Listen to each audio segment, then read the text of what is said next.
پارس گاؤں کا شکاری آخری حصہ۔ شعبان نے تہ دل سے تمنا کی کہ کاش وہ اس خوفناک ریچھ سے گاؤں کے لوگوں کو نجات دلا دے، اور پھر جلد ہی اس کی تمنا پوری ہونے کا وقت آ گیا۔ شعبان نے درخت کی شاخوں اور گھنے پتوں سے جھانک کر دیکھا۔ کچھ دور مگر جنگل کے قریبی تالاب کے کنارے ایک عورت کپڑے دھو رہی تھی، اور اس کا چھوٹا سا معصوم بچہ اس کے قریب ہی کھیل رہا تھا، جبکہ وہی خوفناک ریچھ دبے قدموں عورت کی جانب بڑھ رہا تھا۔ بے خبر غریب عورت اور اس کا بچہ اپنے آپ میں مگن تھے۔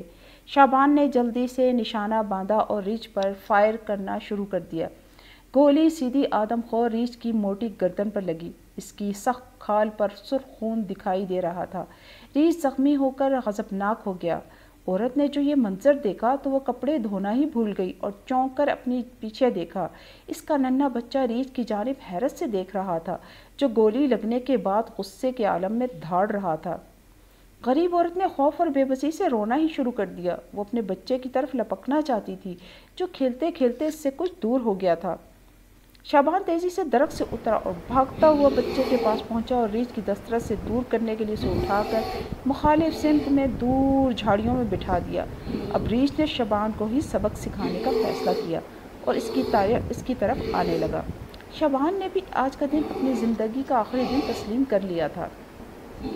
ریچھ نے فائر کرنے سے پہلے اس پر حملہ کر دیا اور اس کا دایاں بازو چبا ڈالا، اور پھر بے در بے فائر کی آوازیں آنے لگیں جو ریچھ پر کی جا رہی تھی۔ پہلے سے زخمی ریچھ غصے میں اپنا سر ادھر ادھر مار رہا تھا۔ ایسا لگتا تھا ریچھ تھوڑی ہی دیر میں اپنے دشمن شکاری کا خاتمہ کر دے گا، مگر اسی وقت شکاری کا دوست اور ساتھی آدم خان وہاں پہنچ گیا۔ آدم خان گھر پر آرام کرنے کی غرض سے رک تو گیا تھا، مگر وہ زیادہ دیر بستر پر ٹک نہ سکا اور شکاری شعبان کے پیچھے پہنچ گیا۔ جنگل پہنچتے ہی شکاری شعبان کے پہلے فائر کی آواز سن کر وہ تالاب کی جانب دوڑا اور درختوں کے پیچھے سے ریچھ پر فائر کرنا شروع کر دیے۔ اس اچانک حملے نے ریچھ کو کچھ دیر بعد بے بس کر دیا۔ مسلسل فائر کی آواز سن کر نمبردار نے مزید مددگار آدمی لاٹھیوں اور بندوقوں سے لیس کر کے جنگل بھیجے، جنہوں نے کچھ ہی دیر میں ریچھ کا خاتمہ کر دیا، اور یوں پارس نامی گاؤں کے لوگوں کو اس آدم خور خوفناک ریچھ سے نجات مل گئی۔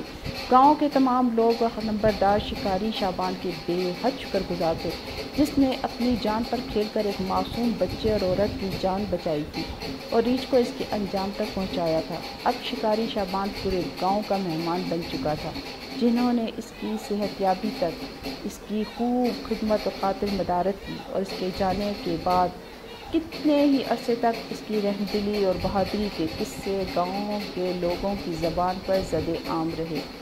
سچ تو یہ ہے کہ شکاری شعبان بھی اس خوفناک واقعے کو کبھی نہ بھول سکا تھا، اور اسے خوشی تھی کہ اس نے اس خوفناک جانور سے، درندے سے گاؤں کے لوگوں کو نجات دلا کر ایک عظیم خدمت سر انجام دی تھی۔